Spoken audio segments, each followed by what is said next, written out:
Hi, everyone. Welcome to Friday Night Live with me, Rob Counts, and tonight's special guest host, Simon Esler. We wanted to talk about something strange that's going on.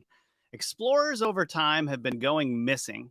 The question is, what amazing things were they discovering when they vanished without a trace? Then in world news, the Chinese Communist Party is puffing its chest as it prepares for the worst. But maybe the CCP needs to look in the mirror because we already know it's the worst. Then we got orcas starting a coordinated attack on humans, UFOs flying further into mainstream awareness, and if that weren't enough, our top 10 weirder news of the week will really have you laughing. So join Simon and me as we dive into another Friday Night Live.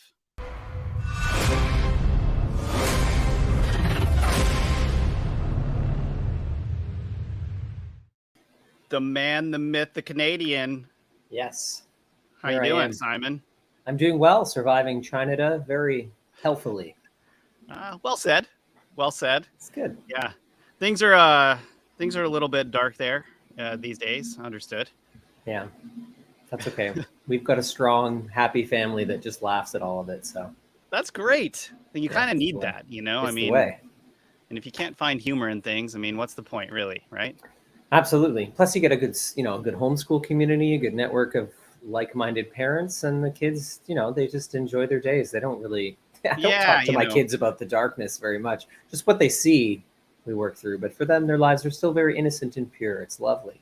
Yeah, I mean, it really does when it comes to kids, right? It's going to come down to parenting these days because you can't avoid the crazy things that kids are going to see, but then what happens when they see it, right? Well, like for my kids, a rainbow is still a rainbow. We haven't gone there because it's not relevant to them. But we did walk into the library today, and there are just flags everywhere because, of course, Pride Month has begun. And, I'm just leaving rainbows as rainbows. It's no hate, nothing like that. I just let it be. Yeah, I hear you. Well, we usually start out Friday Night Live with a few funny things that I found on Instagram or TikTok that I think are relevant to the show. And I wanted to show you a couple of things and get a reaction. Now, for those of you at home watching this, there's a couple of swear words in this one, but it's pretty hysterical. So if you got kids, just box their ears and check this out. Here's a little bit of New York City for you, coming right at you. Damn, I forgot the name of that shit. I know it balls up and it's like a shield. Armageddon, some shit like that. Okay. That's not a deal. I don't know. Illuminati. Yeah, man, this is like smarter than the fifth grader type shit. A big ass squirrel from Madagascar. What the fuck is that? Damn, that's from Madagascar. Something from the Bronx. That's crazy. Oh, that's super nasty. One of them niggas right there on 14th Street. Hippo. Okay, so what's crazy is like if you're ever in New York City and you go to 14th Street, there's a lot of people that look like whatever that was. Just like walking around on crack or something. So like that was so accurate. I'm sure there are areas of Toronto where I could say the same thing. Yeah, right. Of course. I mean, Toronto, big city. That's the biggest Canadian city, right? That's the New York City of Canada, right there. So you're gonna have a lot of fun stuff there. That's also, Russell Brand's really been tearing it up recently. Very rational dude. Was on Joe Rogan recently and had a few things to say, and I think it's really interesting. So check this out. Okay.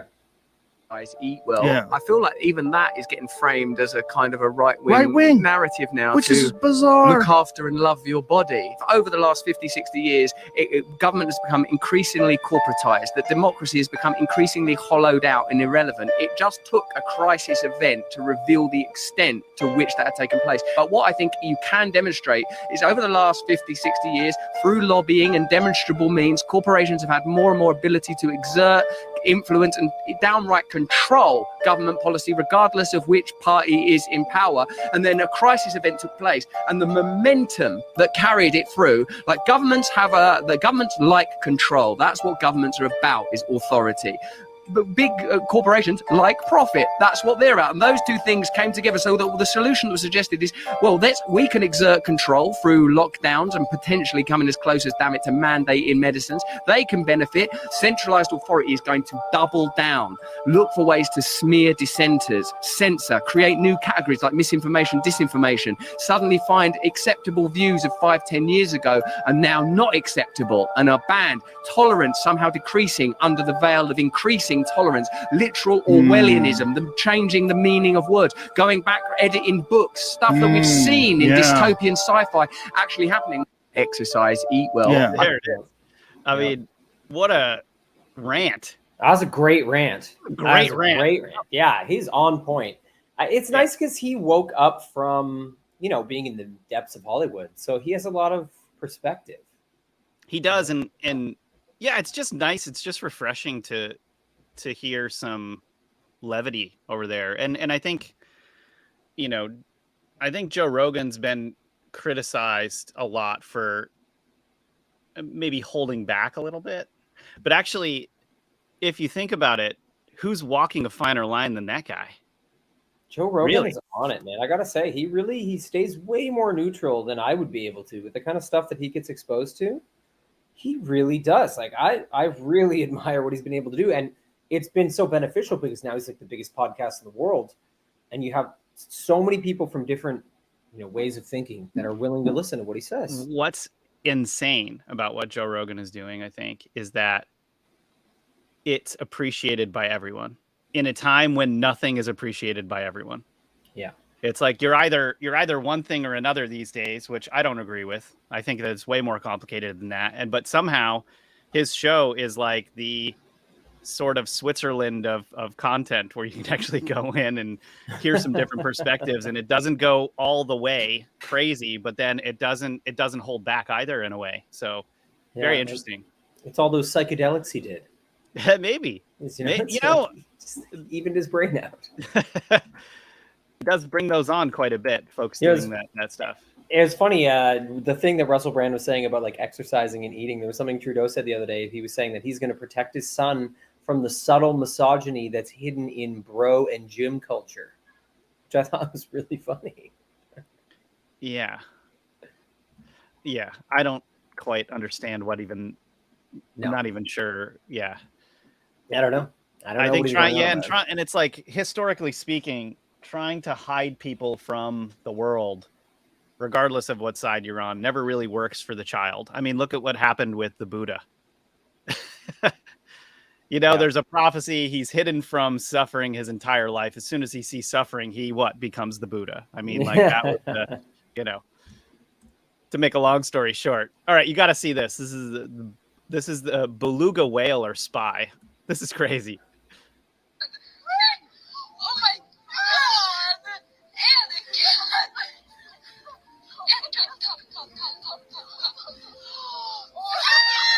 Yeah, this video is real and cute, and the story behind it is a lot less cute. First things first, that is a beluga whale, and they're pretty much everything we thought dolphins were. Cute, friendly, not on the list with Weinstein. They're also incredibly intelligent, and one beluga started getting clout after people noticed that he was a little too comfortable around people. The beluga, who they named Vladimir, with an H, instead of being shy and avoiding people like usual, he would actually seek them out and even let them feed, pet, and take selfies with him. And as you can see here, he even returned a phone after a woman dropped it in the water. And that wasn't even the only time Vlad would go viral for something like that. There was another instance where he was recorded returning a guy's dropped GoPro. Y'all can't tell me he didn't just wave at that man. And a couple months after that, he was seen playing fetch with a rugby ball. But this wasn't just Vlad being cute. There's a good chance he was trained to do all this. We now believe that Vladimir the Beluga was actually a spy trained by the Russian government. And no, I am not kidding. And we say that because he was first found wearing a camera harness. Russians obviously denied it, but the harness literally said property of St. Petersburg on it. So you're not beating those allegations. But yeah, TLDR, spy whale escapes Russian Navy, travels to Norway, becomes a local and then worldwide celebrity. The more you know. The truth behind it. Only the Russians would weaponize a poor innocent beluga whale. I kind of admire the creativity on that. I gotta say, that's some real out of the box thinking. If there's gonna be out of the box thinking anywhere, it's probably gonna be because of the Russians. That's really true. Like a beluga. Belugas are so disarming. They are. It's like, yeah, if you're going to find any information about some innocent Norwegians, use a beluga whale right there. Yeah, right away. It will immediately work. So I'm not sure if you heard this, Simon, but Google Earth found a flying saucer near Prince Harry and Meghan Markle's $11 million mansion. You Did heard not. this? No, I would like now- to hear about this. Now check this out. Like, Lindsay, scroll down a little bit. This took us a little while to figure out because this photo, okay?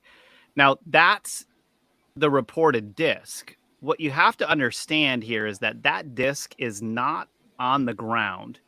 And you can tell because the shadow behind the disc is actually falling on the ground. See? Yes. So the sun is actually coming from that angle, right? And it's hitting exactly at that spot so you can see the shadow. So the flying saucer was near Prince Harry and Meghan Markle's Montecito mansion, with the $11 million property nearby playing host to the extraterrestrial sighting. The area around the duo's home was explored by an eagle-eyed UFO hunter who came across a mysterious disc on Google Earth, which has the potential to embarrass NASA. Now, the alien investigator, so this is 11 million pounds, by the way. I said of dollars. My bad.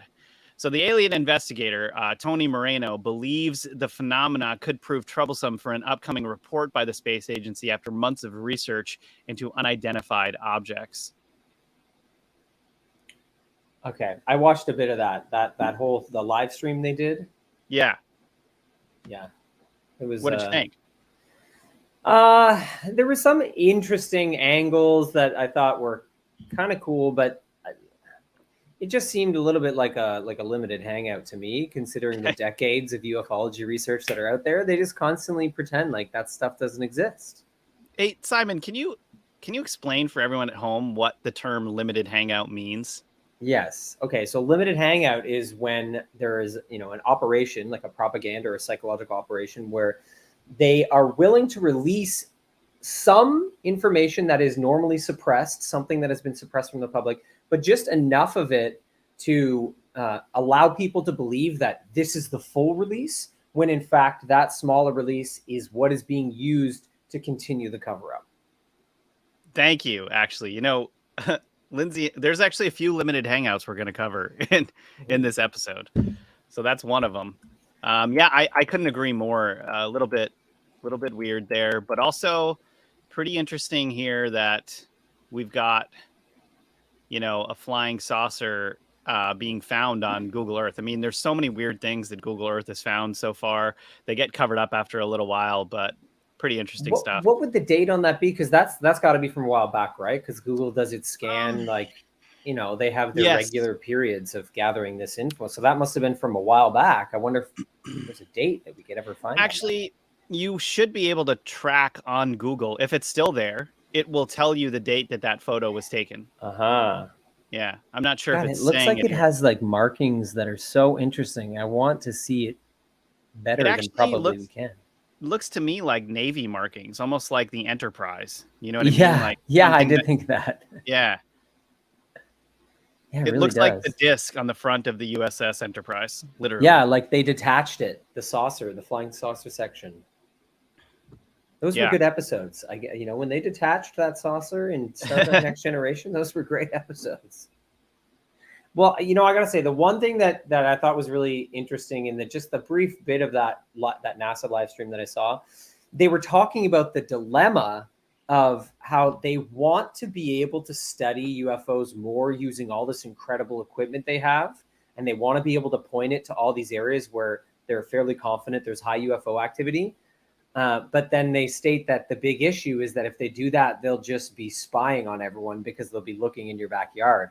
And so they're talking about how do we balance all this surveillance technology we have that would help us get more information with the fact that we would just be breaching everyone's privacy to watch out for these UFOs. As if that's ever stopped them before. Exactly. I was like, oh, well, now you're actually addressing the issue that, of course, like I said, in the ufology community, all of this has been talked about for so long. Yeah. Speaking of a limited hangout, that right there. Yeah. Ridiculous. Yeah. All right. So What do we have here? What am I seeing here? yeah, well, so there's some weird stuff going on here. Have you heard the reports of orcas, which are killer whales, going on attack recently? No, there's all these TikToks. Yeah, so actually, we're gonna watch a couple of these. The third one's actually a little long, so there's 4 clips here. We're gonna watch 3 of them. So, Lindsay, why don't you pull up this first one? Let's check this out. This is interesting. A pod of orcas was spotted working together to sink 3 boats near Gibraltar, puzzling marine biologists who have suggested that the behavior may be learned from one female orca named Gladys, who may have had a traumatic and painful encounter with a boat, such as a collision or being trapped during illegal fishing, and then helped teach the others how to team up and ram into boats with heavy blows. A witness said the younger orcas struck the boat from the back, while the large one rammed from the side. And 2 days earlier, 6 orcas attacked another sailboat, with the mother appearing to teach her calf how to ram into boats. Orcas are skillful hunters, yet no fatal attacks on humans by wild orcas have been recorded. There have been hundreds of mild encounters between orcas and boats in recent years in this area, where orcas remain endangered. Yeah, Whoa. so that's kind of the start of this, but let's show that second one, Lindsay. Boats for revenge, and teaching others to do the same. Orcas, also known as killer whales, have attacked and sunk at least 3 boats and yachts along the coast of Spain, and they appear to be teaching others to do it too. Scientists think the violent behavior started with a single orca, but is now spreading. The reason behind the seemingly coordinated attacks has been a mystery, but one expert believes the reason is simple: revenge. Alfredo Lopez Fernandez, a biologist at the University of Aveiro in Portugal, says a female named White Gladys may have suffered a critical moment of agony, such as colliding with a boat or being trapped during illegal fishing activities. This event may have traumatized her and caused her to start charging at other boats. Because orcas are extremely sociable animals, they could be passing on the behavior. White Gladys appears to have taught this aggressive behavior to other adult orcas, whose children have then begun imitating them. The same report also suggests the orca's behavior could be caused by loss of available prey or other disturbance. Here are the undeniable facts. Curiosity. There are 25 to 30. Whoa. Yeah, so you know what? There's one more video that we're going to show, but before we do that, I have a different theory here. I think... Okay, so do you remember... Tell me if I'm remembering this wrong. You've seen Jaws before, right? Yes. Okay, so in the first Jaws movie, what made them set up the story and make it so crazy was that at the beginning of the movie, at some point, a orca washes up on shore and it's like half eaten. Right? And so they were making the point that whatever this thing was killed the apex predator in the ocean. So it has to be huge, like the famed megalodon or something like that. Right? Yeah. Okay, so that what I'm thinking is, now that's a side note, but what I'm thinking is, what's more likely, that Gladys had a traumatic experience, or that Gladys had a child, the child got too close to a boat, and the engine of the boat killed the child, and Gladys flipped, remembered it, because they never forget anything, and started teaching everyone else to bash ships, basically saying these things are dangerous, it killed my child. I mean, there's nothing more, dangerous than a mother that's upset about their child, I think, Yeah, that's like that whole, when you get in between a mama bear and her cub in the woods, you're done for. Yeah. And you know what? One of the reports, and we might actually see that next, but one of the reports say that as some of these ships were trying to sail away from these orcas, they decided to just full stop and shut off the engine. And as soon as they shut off the engine, the orcas went away. Oh, okay. So they might be like acoustically drawn to like, it's the trauma acoustic, of the sound of the engine. Right. Or the enemy is the enemy is the propellers, in other words. So it killed it. Yeah. Right, that makes sense, because maybe they wouldn't attack like a sailboat. Exactly. Okay, so check this out. This is how to survive a killer whale. Step 1, you don't. If you end up nose to nose with an orca, you're probably a goner. But here are some tips to help you prevent from getting in that situation. You're going to want to cut your hair short. It's less for the whale to grab onto. Step 3, if a pack of killer whales is attacking your boat, turn off the engine. In 2021, a boat was attacked by a pod of 7 orcas, and it wasn't until they turned off their engines that the orcas lost interest and swam away. Step 4, Boom. don't go near a dead killer whale on the beach. They could explode. Step 5, leave the dog at home. Dogs look like killer whales' favorite snack, the sea lion. Would you fight off a whale just to save your dog? That's all I got. Good luck, and don't be stupid. So the part that was most interesting in that was don't get close to a killer whale that's washed up on shore because it might explode.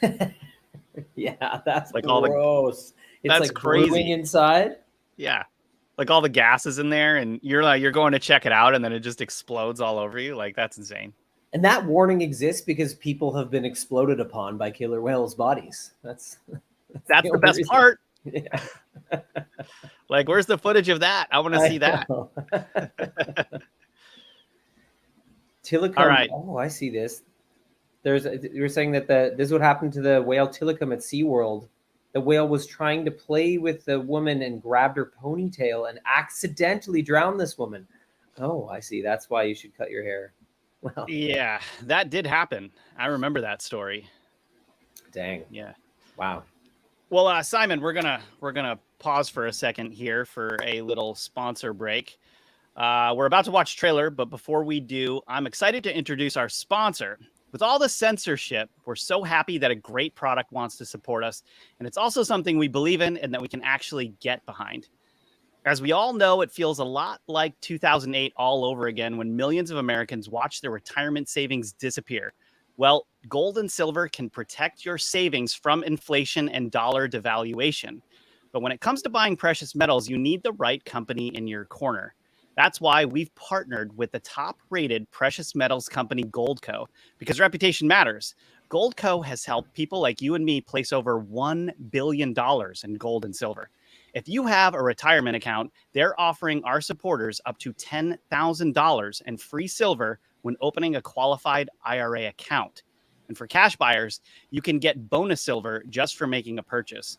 If you buy $50,000 worth of precious metals, you get $5,000 in bonus silver.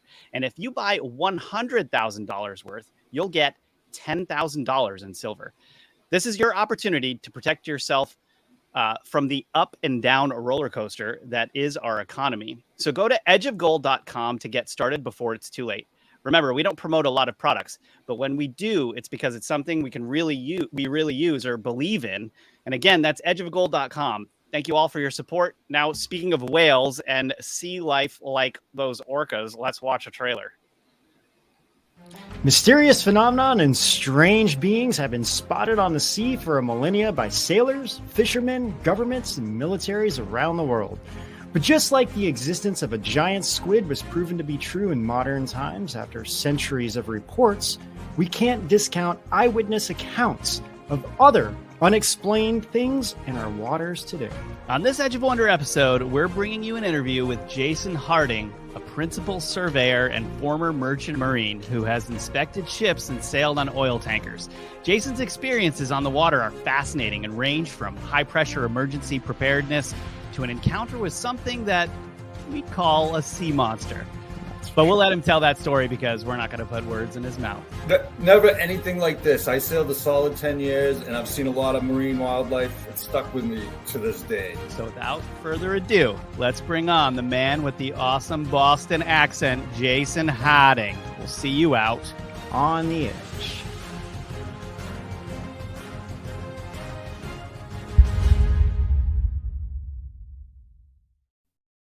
That was actually a really fun interview where, we've got a guy from New England with a really thick accent, and he basically just tells sailor stories the entire time. And one of them is a crazy sighting that he saw on the sea. So if you guys at home haven't seen that, definitely go check it out. It was a good time for sure.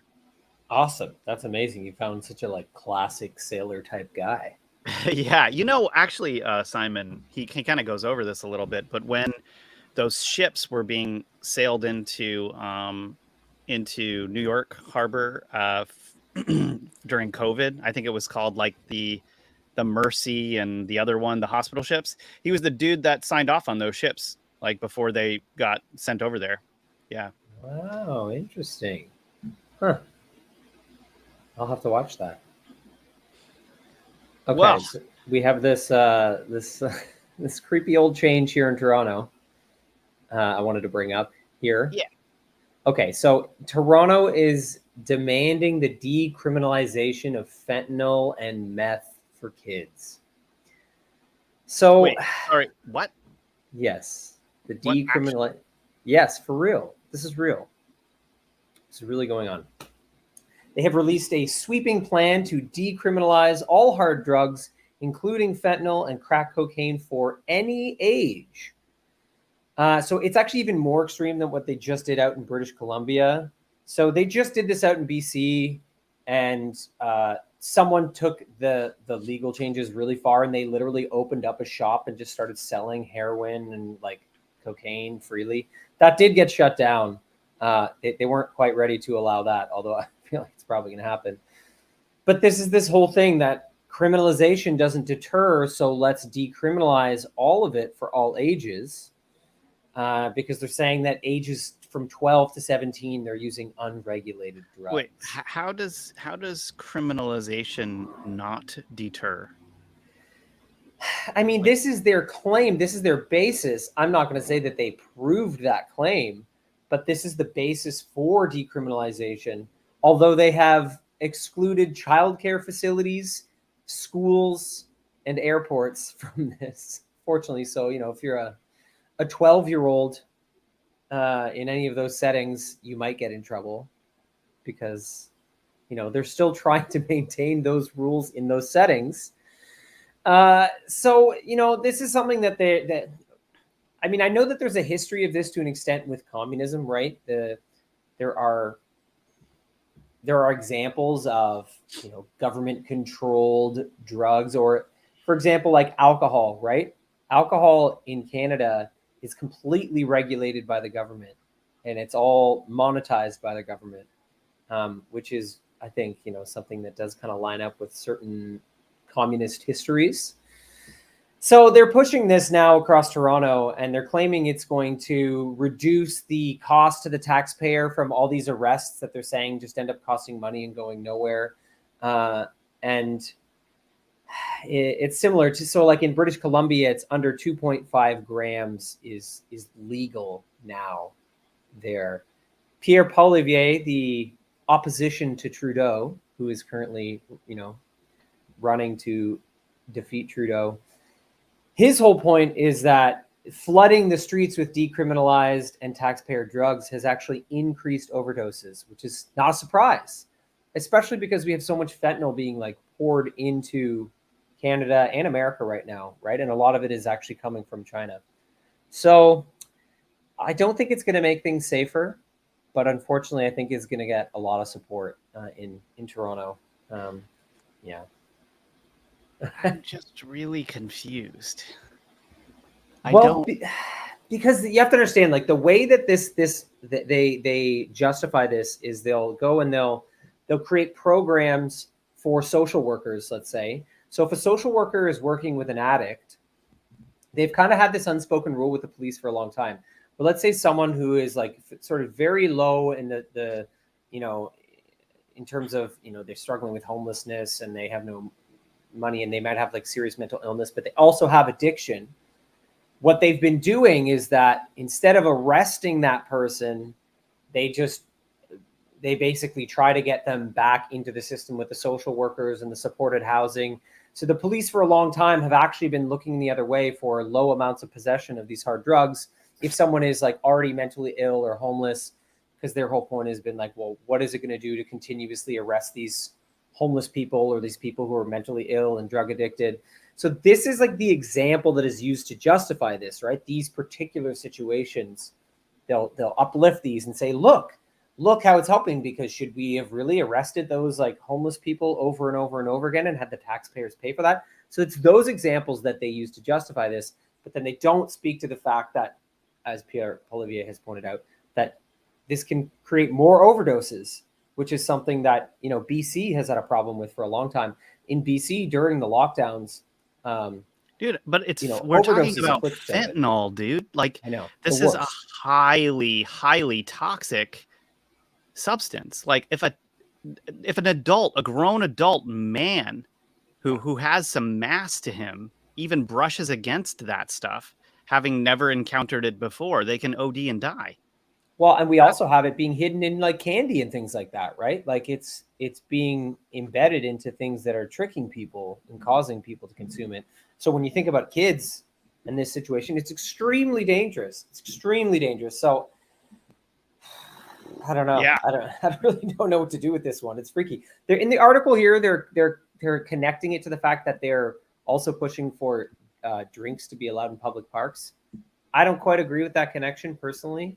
Because people have always been drinking in the parks in Toronto. Like, I'll make a counter argument here too, which is just, okay, yeah, it is taxpayers' dollars that are have to take care of constantly arresting these people, but the problem with not arresting them is rule of the jungle and basically complete chaos on the streets. And if our tax dollars are going to do anything for us, it should make us feel comfortable in our homes and not having crazy people on the street that could do dangerous things or stuff that could affect our children. I think our use of our taxpayers' dollars is better used for that than it is just allowing chaos, That, and the chaos comes from the fact that these laws, they kind of look the other way in terms of criminals noticing these laws and taking huge advantage of it, being like, great, now I can amp up everything I'm doing, and I just have to stay within the boundaries of these new.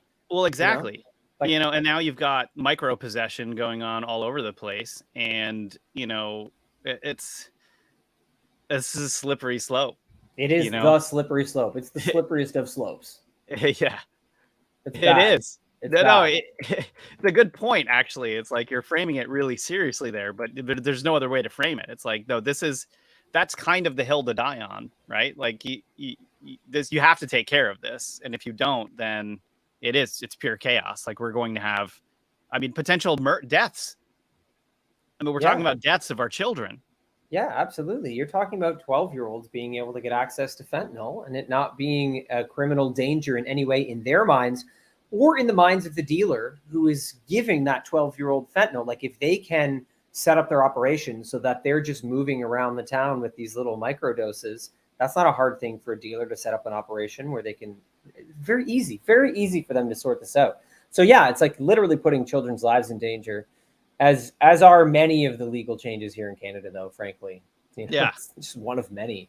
And actually, for everyone at home, we're actually going to be getting into a little bit more of this insanity on rise.tv, not necessarily completely related to Canada, but just in general, all over, North America, some of these things that are going on that probably is best if we talk about over there. Yes. There's some of that. There's a documentary, I guess we're going to get into, a CBC documentary that I found that I had to watch sneakily because it's a CBC documentary that's censored in Canada. But I'll just say that the documentary is called I, Pedophile. We'll leave it at that. And you guys can come hang out with us because I've got some crazy things I found surrounding this documentary. Yeah, and so moving on right now, we're going to be talking about some more UFO stuff, and then we've got a really interesting list of 10 explorers who vanished without a trace. So we're going to be getting into that really soon. But before we do, I'm not sure if you heard of this yet, Simon, but this UFO press event to present definitive evidence of black projects. I'm going to read over kind of what this event is all about. It's going to offer definitive evidence of illegal, unacknowledged black budget projects related to UFOs. The event, it's scheduled to take place on June 12th, will be presented by celebrated UFO researcher Dr. Stephen M. Greer, who will also be joined by several government whistleblowers, including a Marine who allegedly witnessed a man-made UAP in Indonesia in 2019. So it's part of the presentation, the UFO Archive of the Disclosure Project, which contains 5 terabytes of data on black projects and UFO sightings, will also be unveiled. And Greer will reveal details of a planned RICO, which is Racketeering Influenced Corruption Organization lawsuit, set to be initiated in response to illegal military and corporate projects. What I think is interesting is that this event is actually instead of it just being revolving around UFOs, I think it's really interesting that it attempts to expose black operations projects. Yeah, this is actually a really great angle. I'm glad, I know there's controversy around Greer in the ufology community. Sure. Some people believe that he himself is part of some kind of limited hangout. I'd say that's like a huge thing to unpack. I don't think anyone could make definitive statements on that. But, the angle of exposing the black ops, these whole operations is so important because you seem to have like a runaway of these basically defense contractors, right? Where the defense contractors, allegedly they'll get a huge budget to do a government thing, but then they can just go and develop that technology on their own in their own hidden projects, right? Like, what is stopping the defense contractors from going and building their own private operations? Nothing at all. Nothing. I mean, I believe they're actually financed to do so. Yeah. No, I agree. And it's true. Exposing these is really important, especially because it really will help the public understand what's going on when they recognize how many UFO sightings are from these projects. That, yes, there's the extraterrestrial question, but we're really looking at like the majority of these sightings being hidden human technologies that could change the globe. And I'm excited. I'm excited to see what they do with this, because it's really important that people comprehend that corporate government collaboration and what that really means is huge. Yeah. Thanks for sharing your perspective. I really feel like there's been so much talk about this stuff over the last few years that I've kind of gotten to a place where I'm like, every single one of these events is going to be a limited hangout. Yeah. Like that's how I've kind of, there's always like so much talk and then nothing really feels like happens at all. You know what it feels like to me? It feels like it's just to keep it in the Overton window. Just to keep it in the Overton window so that they have it in there enough that they can discuss it in the terms that they want, and that like politicians are allowed to talk about it. It makes it so that it's not so taboo, so that it gives them like the conditions for continuous limited hangouts. Because you're right, it's been like periodically they keep bringing it back into the Overton window, back into like, things people are allowed to talk about without rolling their eyes. I think that's totally tactical. It is totally tactical, in my opinion. It's just the question still comes, for what reason is it constantly getting brought up? And, okay, here's a great example. John and I have been talking about this a lot on Metaphysical. All right, if you look back at the 80s and the 90s, 70s, 80s, and 90s, all of these people were extremely vocal about certain things that were going on. We had a bunch of whistleblowers coming out. We had Project Camelot releasing a bunch of stuff, even into the 2000s, on a lot of these things. But recently, the biggest whistleblowers that we have been like from Google or Facebook. What happened to the whistleblowers from the Black projects that were coming out and doing all of that stuff? To me, it would appear that the technology that they've been developing over the last 100 or so years, we all know that the military is about 100 years ahead in their technology. Is that technology being used to suppress information coming out that would give us more information on what's actually going on? Because I've never felt more in the dark than I have right now. I mean, if you want to hear the truth, you literally have to go back to the 90s and watch documentaries on stuff that was happening back then to get an idea of how some of these projects were being used. When we had VHS, DVDs, and CDs, and people were publishing these things on their own, it was strangely a lot easier for information to get out than it is now, when we're supposed to have, the holy grail of information on the internet, which is just not true, actually. Yep, absolutely. What do you think about that? I'm curious. As someone who was previously very sort of deep into the ufology community, that's really like where a lot of my work started, right? Because I was coming from that place authentically. I grew up having sightings. I had lots of experiences myself, so I was very open to this. And so I was very deep in the ufology community for many, many years, researching and sharing and doing presentations. I do feel like there was a whole lot of chaos and division that just hit that community hard, like really, really hard.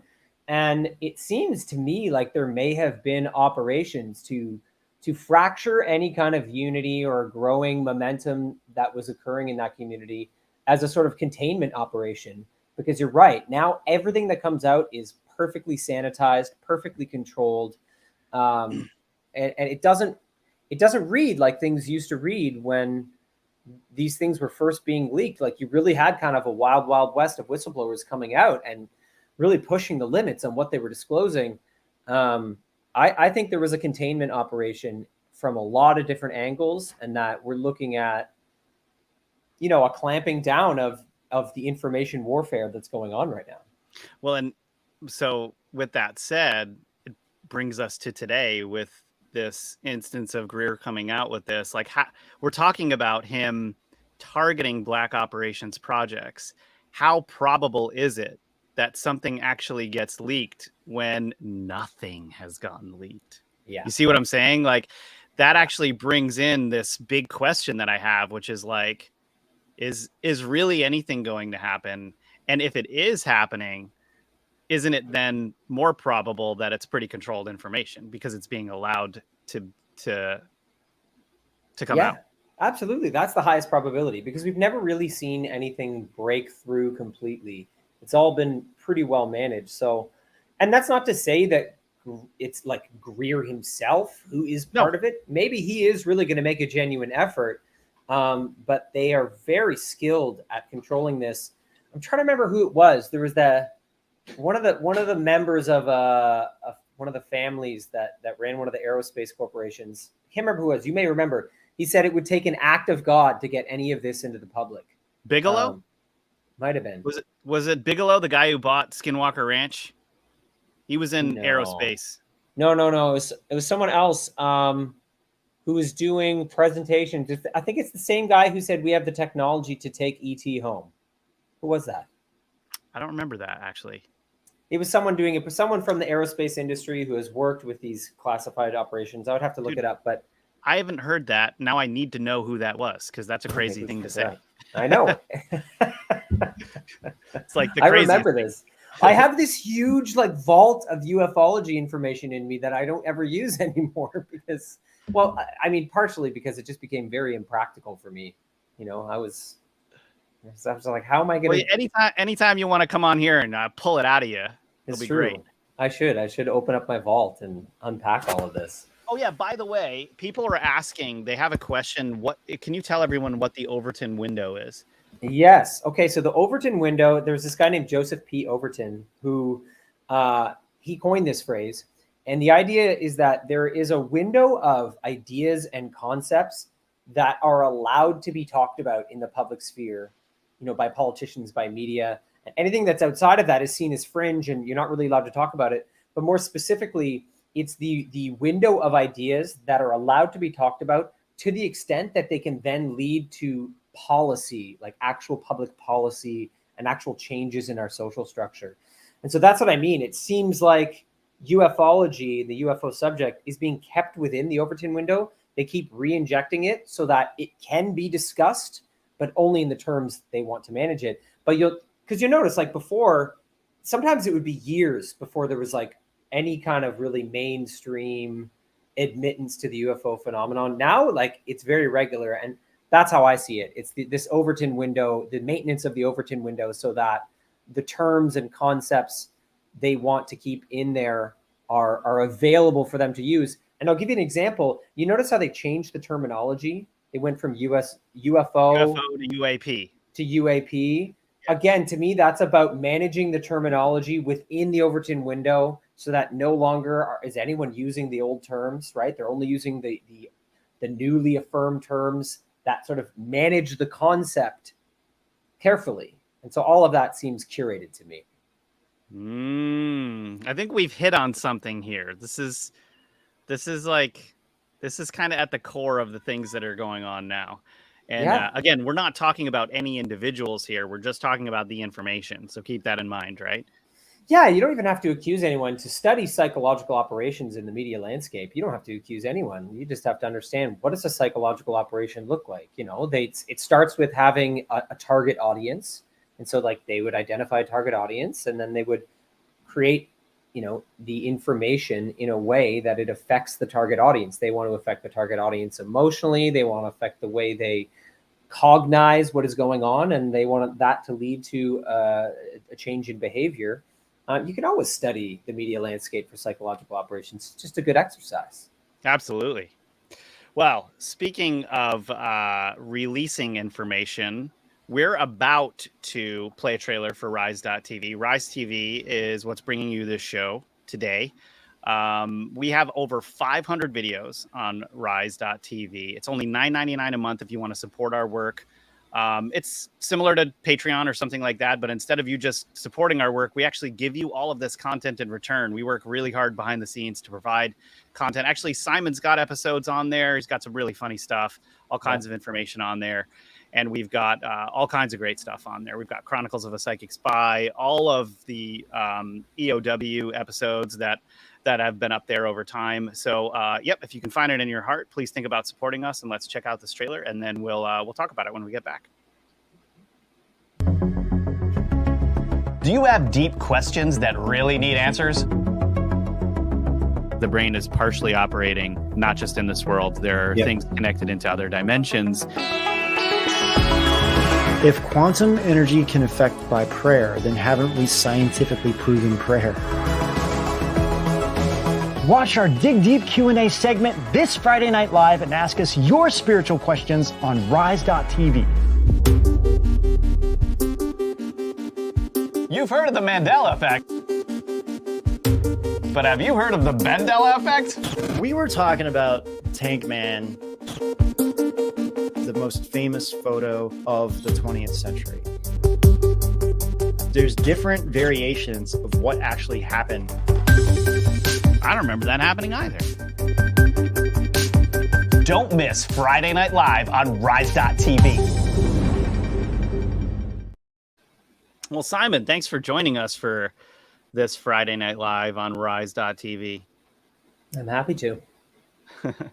Well, you guys, so that was a trailer just kind of showcasing some of the work that we do on Rise. We've got a lot of really cool stuff on there. If you're not familiar with our work, Relics of Power, which is all about, you know, Hitler's Nazis' crazy search for relics during, you know, World War II. All kinds of stuff on the secret space program, and just endless research that we've done on all kinds of subjects that'll give you guys information to think about our world in a different way that you never have. And so if you'd like to support our work, you can go to rise.tv, sign up for that 14-day free trial, and get started. We've got all kinds of stuff on there. This C's episodes were really interesting. And John Vivanco's Chronicles of a Psychic Spy, where he goes into resolving mysteries that have just never been resolved. And it's fascinating. It's so good. I love that show. Great show. And John and I now have a show together called Metaphysical, where we explore research and remote viewing together on the show, telling stories about all of the crazy stuff that our world has to offer. Definitely go check that out. Yes, so much good stuff. Well, and Simon's got content on our platform too. I have quite a library on there. Quite a library. You can check out my comedy special, which is pretty good. 60 minutes of sketch comedy, me going around Toronto talking about conspiracy history in Toronto and culture. It's really funny. And then my dystopian imaginarium, of course. Yes. Which, you know, it's probably my favorite thing that I've done, where I'm trapped in a deep underground military base with a gender-neutral AI named Pamuel. It's great. It's good times. Me and Pamuel tumble through timelines, sorting out the weirdness. It's a lot of fun because then I'm not even really, like, a lot of it, the sketches, I'm just looking at what's happening in the timeline, not even directly talking about what's happening in our timeline. So it was good. It was good. It's a great concept. It's hilarious. Yeah. It really pleased me very much to do that. And if you get to the end, you can see me duplicate myself 7 times and see 7 Simons from 7 timelines talking to each other. Who wouldn't want that, really? That's clearly, you all want that. So we're getting a lot of questions about my shirt right now, so I'm going to show you what it says. It's the American Dream, son of a plumber. So actually, I myself am the son of a plumber in real life. My dad is a plumber. And this shirt, though, has a lot of history. It was worn originally by the American Dream, Dusty Rhodes, who is probably one of the old school vintage wrestlers of our time. Hilarious guy, hilarious wrestler. And this is the shirt right here. I used to watch wrestling when I was a kid, so I thought this was funny because it has all kinds of deep meaning. It is the American Dream, the son of a plumber. There he is right there. This is the most famous photo of him wearing that shirt.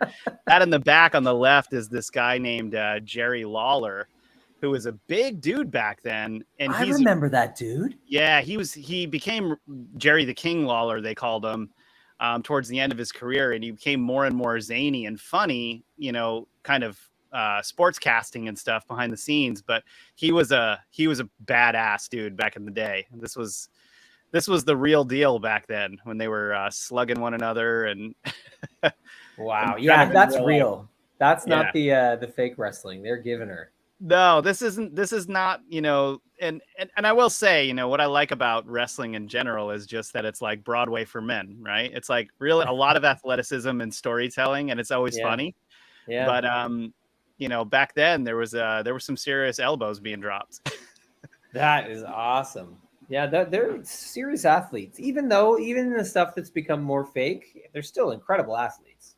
Oh, it's great. It's great. I mean, actually being in shape, I've watched some training videos of like the stuff that they have to go through to be what they call like ring ready, like in shape for the ring. And man, it's beyond just normal working out or training. I mean, you're like muscles and ligaments in your body have to be strong enough to take the beating that you're getting in the ring on a daily basis, you know? Wow. So pretty interesting stuff. Impressive. Well, we're going to get into something different here. Is explorers who vanished without a trace. So, Simon, we'll probably go 1 and 1 here because we've got a little list. Let's do it. So I'll go ahead and start it off. The first is Amelia Earhart. Now, I don't know if you guys knew this, but Amelia Earhart disappeared. So Amelia I didn't know that. Why didn't I know that? No, I feel the same way. I feel like this is kind of like a Mandela effect or something. So Amelia Earhart and her navigator, Fred Noonan, seemingly vanished on July 2nd, 1937, during Earhart's second attempt to become the first pilot to circumnavigate the globe around the equatorial region. The fact that neither of their bodies nor their aircraft were ever recovered is common knowledge, but one theory regarding their fate isn't as well known. A newly discovered photo suggests legendary U.S. pilot Earhart might have died in Japanese custody and not in a plane crash in the Pacific. If true, this would solve one of aviation history's biggest mysteries. Earhart vanished, as we said, 1937 flight over the Pacific, and her disappearance has been a breeding ground for speculation ever since. This photograph from the 1930s shows a figure that could be her, taken on then Japanese Marshall Islands. It shows a group of people standing on a dock. The label on the photograph says it was taken on Jaluit Atoll in Marshall Islands. Sorry if I mispronounced that, you guys. Presumably by a U.S. spy. The link might seem thin, though, to the legendary pilot who 5 years before her disappearance had risen to fame as the first woman to fly solo across the Atlantic. The claim is that one seated person with her back to the camera could be Earhart, while another figure on the far left in the photo is said to be Fred Noonan, her navigator on that last flight. On the very right of the picture is a blurry section which it is claimed shows Earhart's plane. Interesting. Wow, that's fascinating. That looks like her. It could be. It Could also be an absolutely Asian woman, though, with short hair, but... Has it been solved? And why didn't I know that she disappeared? I know. I feel like I knew that in a distant past, but my brain has a lot of overflow. Yes, fair. Someone Okay, asked, Rob, have you ever watched Star Trek Voyager? I watched Star Trek Next Generation, but I just couldn't do Voyager. I drew the No. line. Me neither. No, Yeah. I was all about Next Generation. It was tough after that. Yeah. Nothing I really didn't- got close to it. Yeah, and to be fair, I wasn't a gigantic fan of Next Generation, but I definitely watched my fair share. I'm a huge nerd for Next Generation. That's cool. Yeah, I've can rewatched dig the it. series many times. You know what it got me was like Worf just kind of storming in and out every episode on things, and then you had like this like ridiculous love affair between Riker and that woman, the psychic woman, and Yeah. it was just like, and then I just like every episode I just wanted to scream at the TV like, Data, just like change a little bit, you know. You know, actually, I do kind of line up with what you're saying because the episodes that I always skip are like the really cheesy romance ones, especially with Yes. Riker or Deanna Troi. Oh, the Deanna Troi storylines were terrible. And anything that was like a pure Worf episode, I couldn't do it. Done. It was like, No way. and it was like he was just so rigid, right? Yeah. And Yeah. and kind of annoying to listen to. And I feel like every time I'd watch, it'd be one of those episodes, and so I just like get disinterested over time, you know. Yeah, you got burned. You got burned. There are great episodes there. It's rough. All right, why don't you hit 2 or 3 here? All right, let's do it. Gaspar and Miguel Corte Real. In 1500, Gaspar Corte Real became one of Portugal's most accomplished explorers. That year, he led an expedition to Greenland. Sure, he thought the icy shores belonged to East Asia at the time, but it was an impressive journey nonetheless. After going to Greenland and then hitting what may have been Newfoundland, 2 of the fleet's 3 ships returned to Portugal, including the one captained by his brother Miguel. Gaspar's vessel, however, never made it home. When Miguel learned that his brother was missing, he organized a rescue mission to find him. They searched the area where he was thought to have ended up, but there was no sign of the lost explorer. Once again, all but one of the fleet's ships returned to Portugal, and this time it was Miguel's ship that never made it back to port. A third brother, Vasco Anés Corte Real, was willing to launch a second search party to recover his lost siblings, but the King of Portugal denied his request. Oh man, these brothers, they're struggling. What? That's a rough story. I mean, the king denying their request to go find your family. Like, you'd never forgive that king. That was Yeah, what was the king's agenda there? I don't understand. Why doesn't he want the discovery? Well, I mean, maybe it was how much money it was going to cost to go find all of these guys, and it's like, well, y'all decided at the risk that you knew you were getting yourself into to do this. Mm-hmm. Every one of you is disappearing. How many times can I actually, in good faith, keep sending out all of these people who are putting themselves in danger to go find a couple of people who could be lost completely? Maybe he was just like, Vasco, we all know you're going to disappear too. Okay. I think it's rough being the king. Like, you're going to get criticized no matter what you do. And you have to think about everyone without any thanks for what decisions you're making. And I don't know when this lines up, but Portugal at one point was a world power. Oh, totally. They were huge. Like, it's crazy considering little Portugal. Like, that was an epic time in history for that little country to be a world power.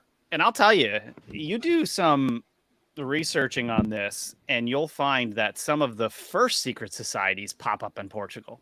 Oh, I didn't know that. Not a lot of people know that, but if you go look into, what was happening leading up to the French Revolution and the secret society's actual history, you'll find the French Masons very powerful, and then secret societies in Portugal very powerful. And there's loads of evidence of it in Portugal that you can actually go visit yourself. It's pretty crazy.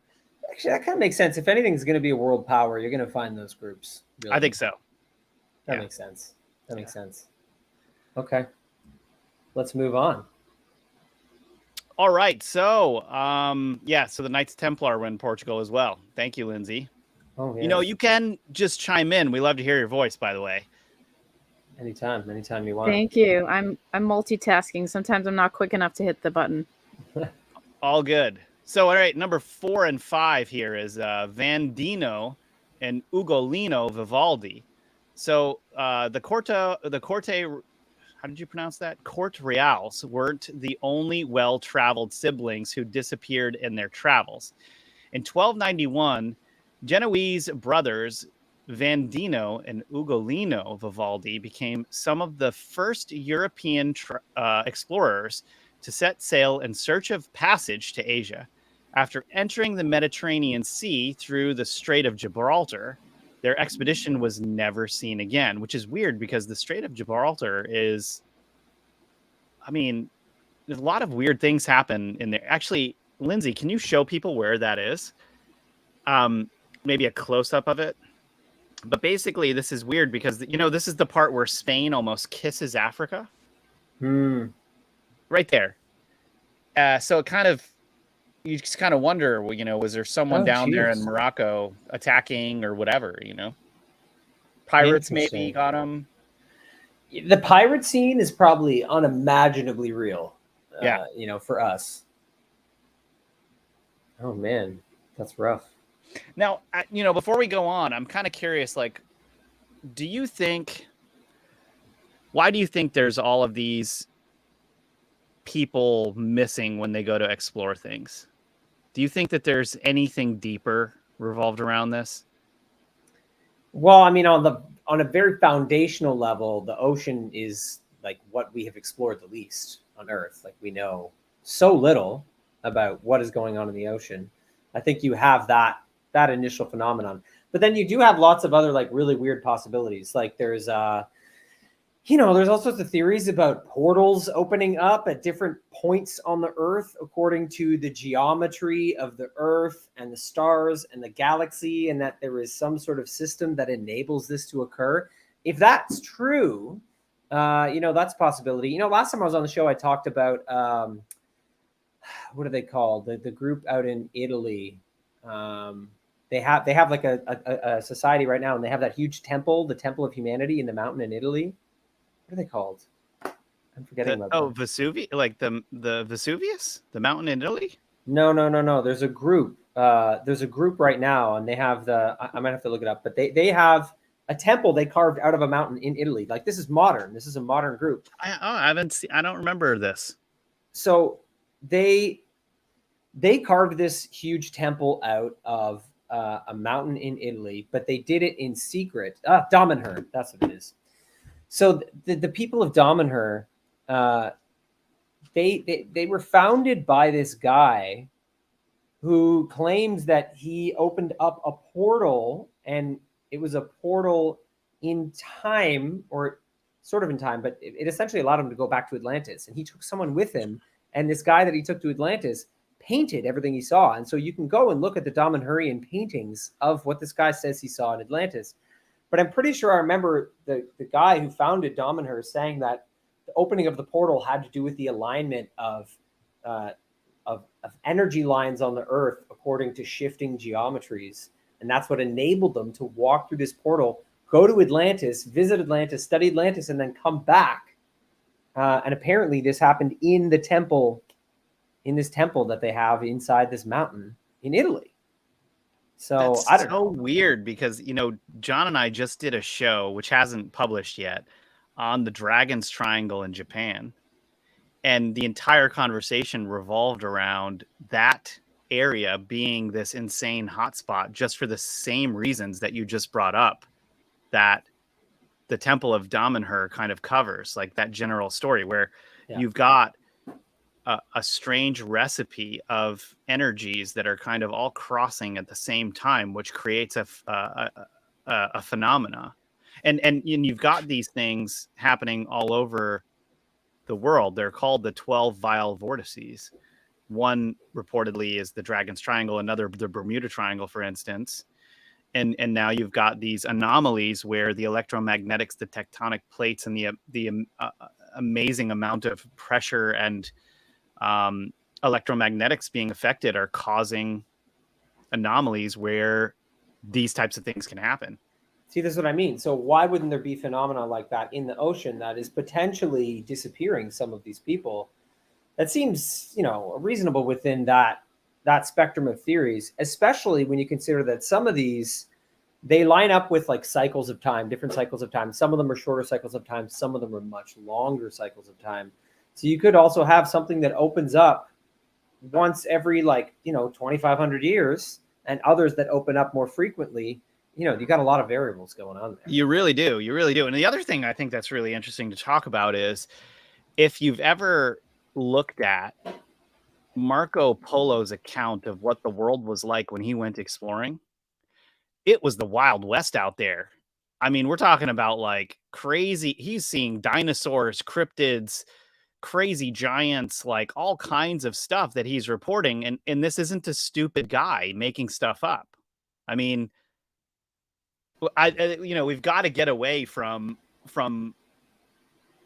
hating on historical figures that openly talked about these things, just kind of brushing them off, thinking they weren't intelligent enough to tell, a normal creature from something that was bizarre and that should be described in a different way. And also so many of these seafaring adventures where the crew captured something, brought it on ship, and attempted to describe it in their journals, and that we're just writing off, saying like, well, couldn't have been real, even though there's drawings in here, Plus, you look at these guys' writings and their vocabulary and their capacity to intelligently describe ideas, and they are more intelligent than a lot of people today. It's like you look at someone of the same age writing today, and like they cannot string together concepts and words and linguistics. And like I think the advancements in someone's ability to write and to articulate concepts, that does measure a lot of their intelligence. So to say that they were just kind of like goonishly not understanding reality, and here we are at the peak of understanding, is like, I think that's kind of backwards. It's totally backwards. So all right, we'll power through the rest of these real quick, and then we're going to be going over to rise.tv. So Percy Fawcett, unlike the other explorers on the list, Percy Fawcett was searching for something that's never been proven to exist. While mapping the Amazon rainforest in the early 20th century, he became convinced of the existence of an ancient jungle city he dubbed Z. There's been movies about this.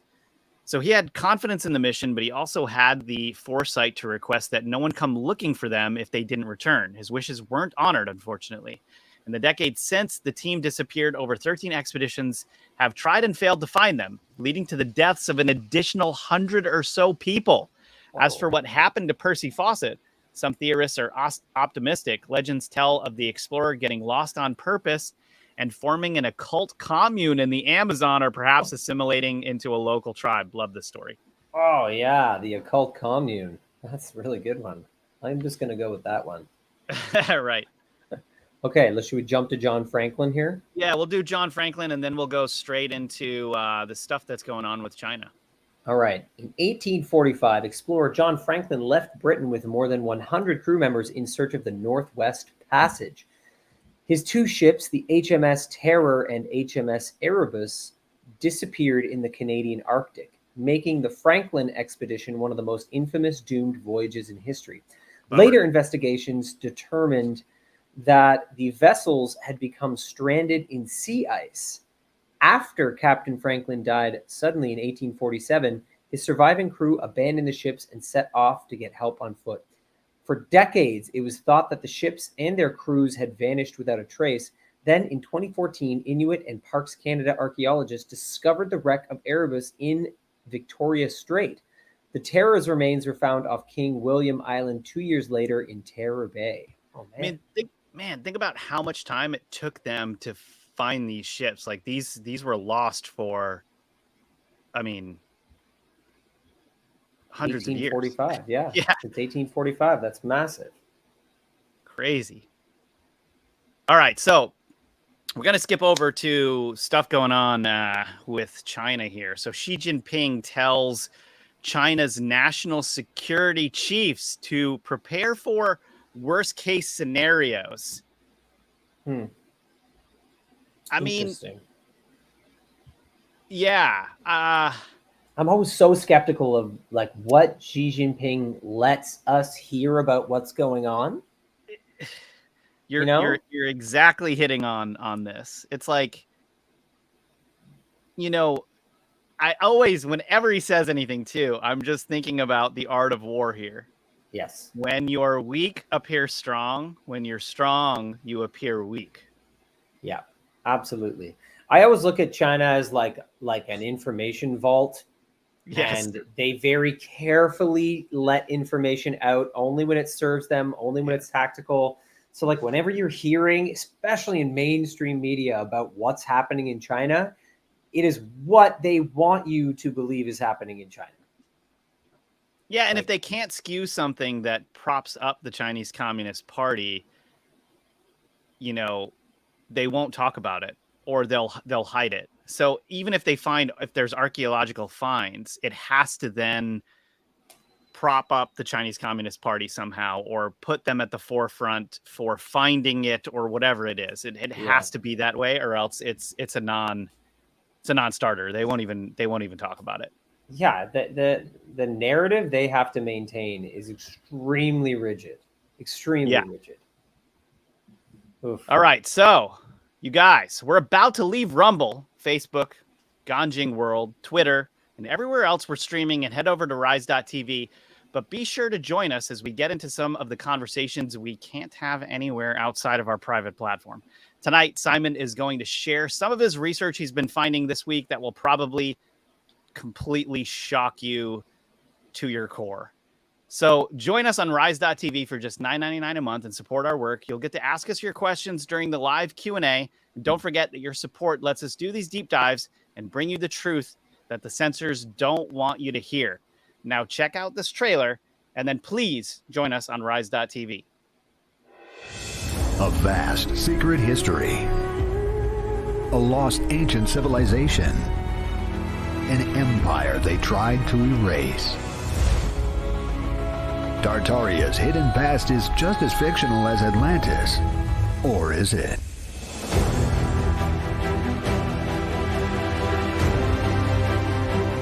Humanoid giants. Magical creatures that shouldn't exist. Dogmen. Centaurs. Magicians. And evil spirits. Why did the Soviet communists remove all traces of Tartaria from their books? Why was it so important to wipe Tartaria off the face of the earth? Take a glimpse into the truth of the past. You were never supposed to know. So, did Genghis Khan's ancestors and the Tartarians really discover America? Was Tartaria a global civilization? Forgotten maps. The journals of Marco Polo. Ancient structures. Evidence of advanced technology.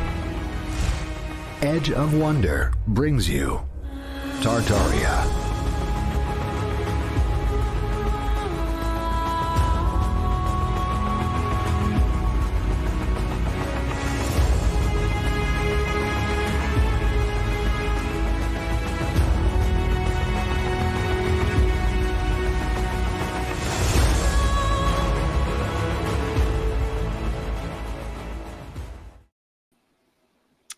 Tartaria. That was a good one. You looked into Tartaria that much, Simon?